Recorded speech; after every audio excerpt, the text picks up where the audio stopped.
नमस्कार दोस्तों, स्वागत है हमारे यूट्यूब चैनल एग्जाम सिटी में। बात करेंगे 69,000 शिक्षक भर्ती और नई शिक्षक भर्ती के लेटेस्ट अपडेट को लेकर। तो इससे पहले अभी तक हमारे यूट्यूब चैनल एग्जाम सिटी को आप लोग सब्सक्राइब नहीं किए हैं तो प्लीज़ सब्सक्राइब कर लीजिए, साथ में बेल आइकन प्रेस कर लीजिए ताकि लेटेस्ट वीडियो के नोटिफिकेशन आप सबको मिलते रहें। तो दोस्तों 69,000 शिक्षक भर्ती के उन अभ्यर्थियों के लिए खुशखबरी है जो आरक्षित वर्ग के अभ्यर्थी हैं। गुड न्यूज़ है, 6,000 से अधिक पदों पर चयन सूची जारी करने के निर्देश दिए गए हैं बेसिक शिक्षा मंत्री के द्वारा। बेसिक शिक्षा मंत्री का बयान भी आया है। 69,000 शिक्षक भर्ती में आरक्षित वर्ग के अभ्यर्थियों का और नई शिक्षक भर्ती पे कितने पदों पर आने वाली है, सब कुछ इस वीडियो के माध्यम से बताने वाले हैं। लेकिन वीडियो को लाइक और शेयर करना ना भूलें। तो आइए दोस्तों वीडियो शुरू करते हैं। तो जैसा कि दोस्तों आप सबको पता है कि 69,000 शिक्षक भर्ती में 6,000 से अधिक पदों पर चयन सूची जारी होने वाली है। लेकिन कितने पदों पर मुख्य रूप से चयन सूची जारी होगी अभी किसी को पता नहीं है। बेसिक शिक्षा मंत्री का बयान आया है कि 6,000 से अधिक सीटों पर चयन सूची जारी होगी। फिलहाल एक्चुअल डाटा अभी किसी को पता नहीं है। एनआईसी अपने जो रिपोर्ट है उसके आधार पर जब सूची जारी करेगी तब पता चलेगा कि कितने सीटों पर चयन सूची जारी होगी। वैसे बेसिक शिक्षा मंत्री ने कहा कि 6,000 से अधिक भी सीटें हो सकती हैं, 7,000 भी हो सकती हैं। जो भी सीटें होंगी वो एनआईसी के द्वारा जारी की जाएंगी। और सरकार की नई शिक्षक भर्ती पर मंशा क्या है वो फिलहाल जाहिर हो चुकी है बेसिक शिक्षा मंत्री के बयान से। और जो बची हुई सीट है उसको लेकर के क्या कह रहे हैं बेसिक शिक्षा मंत्री, सबसे पहले आइए सुन लेते हैं।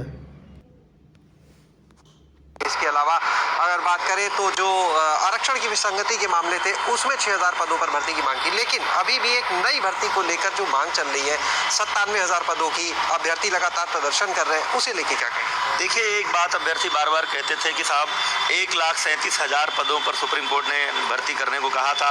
आपने जो 68,500 और 69,000 की भर्ती की है उसमें कुछ हजार पद अभी रिक्त हैं, उनको भी भरिए।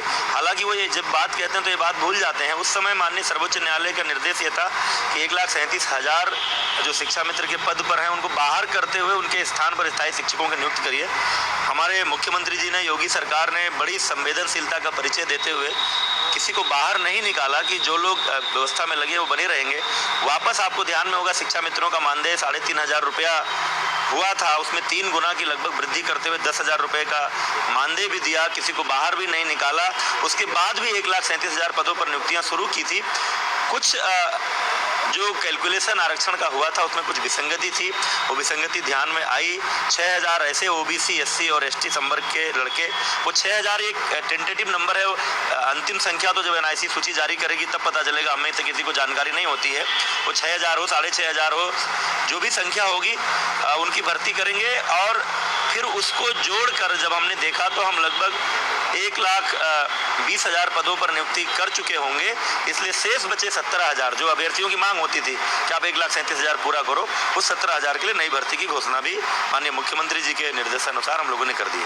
सर, आरक्षण की विसंगति की बात सामने आ चुकी है। इन अभ्यर्थियों ने लंबे समय तक प्रदर्शन किए, कई बार आपकी आवाज का भी घेरा हुआ, लाठियां भी चली। जिम्मेदार जो अधिकारी हैं क्या उन पर भी कोई कार्रवाई होगी या नहीं?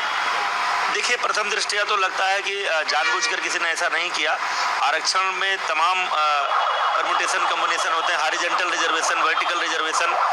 कौन सा रिजर्वेशन पहले दिया जाए, कौन सा बाद में, महिला आरक्षण को पहले दिया जाए कि बाद में, इसके नाते ये कैलकुलेशन की गड़बड़ी हुई है। लेकिन इतना जरूर मैं आपको विश्वास दिलाता हूँ कि अगर किसी ने लापरवाही की होगी, किसी ने जानबूझकर ऐसा किया होगा, हम इस मामले की जांच कराएंगे तो ऐसे अधिकारियों के खिलाफ कार्रवाई जरूर होगी। बिल्कुल, क्योंकि अधिकारी तमाम बार यही कहते थे कि कोई गड़बड़ी नहीं है। आप जब भी प्रतिनिधिमंडल अभ्यर्थियों का मिलने आया, मैंने अधिकारियों से पूछा तो अधिकारी यही कहते रहे कि कोई गलती नहीं हुई है। तो जब संज्ञान में आ गया माननीय मुख्यमंत्री जी को और हम सभी को की गलती हुई है, उसके सुधारने का निर्णय लिया गया। यानी आपको भी कह सकते हैं सरकार को भी भ्रमित करते रहे अधिकारी? निश्चित रूप से अगर और पहले ये बात आ गई होती जानकारी में तो इतना लंबा नहीं खिंचता। और पहले ही ये सरकार तो ऐसी सरकार है जो माननीय मोदी जी के सबका साथ सबका विकास के मंत्र को लेकर काम करती है। और पहली ऐसी सरकार है जो अगर कहीं कोई समाज के द्वारा, अभ्यर्थियों के द्वारा, मीडिया के द्वारा कहीं किसी कमी की ओर इशारा किया जाता है तो हम बड़े मन से उसको स्वीकार करते हुए उसमें सुधारने की मना स्थिति में भी रहते हैं। एक आखिरी सवाल, इस विभाग से बाहर तो ये था बेसिक शिक्षा मंत्री का बयान, जो इन्होंने कहा कि अधिकारी कहते रहे कि कोई गड़बड़ी नहीं है, कोई गड़बड़ी नहीं है, लेकिन अभ्यर्थी भी तो कह रहे थे गड़बड़ी है, इसकी जांच करानी चाहिए। लेकिन पहले जांच नहीं हुई, पहले अभ्यर्थियों की जम के लाठीचार्ज किया गया। इस तरह से लाठीचार्ज किया गया था कि कलेजा दहल गया था अभ्यर्थियों का। आप लोग देखे भी होंगे, वीडियो हमारे द्वारा जारी किया गया था कि खूब जमकर लाठियां बरसाई गई थी अभ्यर्थियों के ऊपर।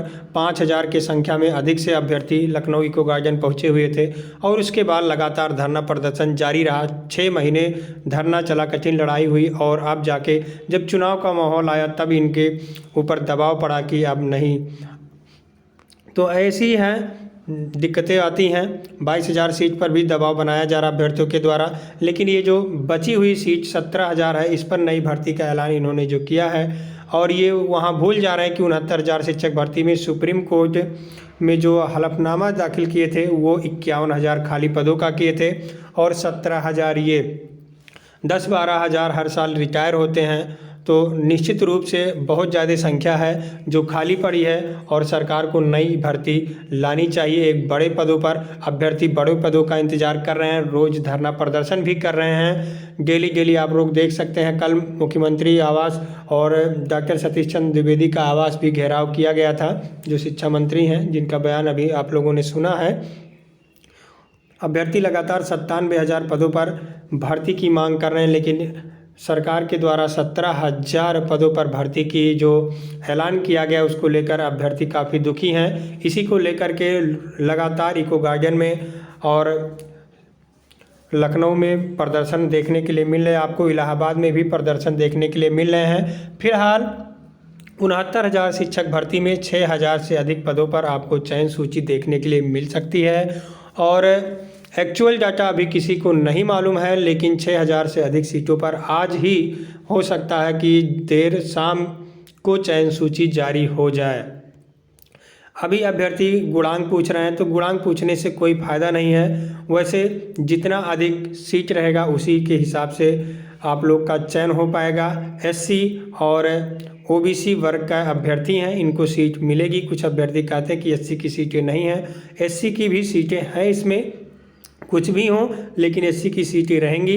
अब जब पूरा लिस्ट आ जाएगा तभी पता चलेगा कितनी एससी की हैं, कितने ओबीसी की हैं। लेकिन आज हो सकता है देर शाम तक लिस्ट जारी हो जाए। जैसे ही लिस्ट आ जाता आप सबको सूचना दी जाएगी। ज़्यादा जानकारी के लिए हमारे टेलीग्राम चैनल से जुड़ सकते हैं, लिंक आपको वीडियो के डिस्क्रिप्शन में मिल जाएगा। और अभी तक हमारे यूट्यूब चैनल एग्जाम सिटी को सब्सक्राइब नहीं किया है तो प्लीज़ सब्सक्राइब कर लीजिए, साथ में बेल आइकन प्रेस कर लीजिए ताकि लेटेस्ट वीडियो के नोटिफिकेशन आप सबको मिलते रहें। बहुत बहुत धन्यवाद वीडियो देखने के लिए।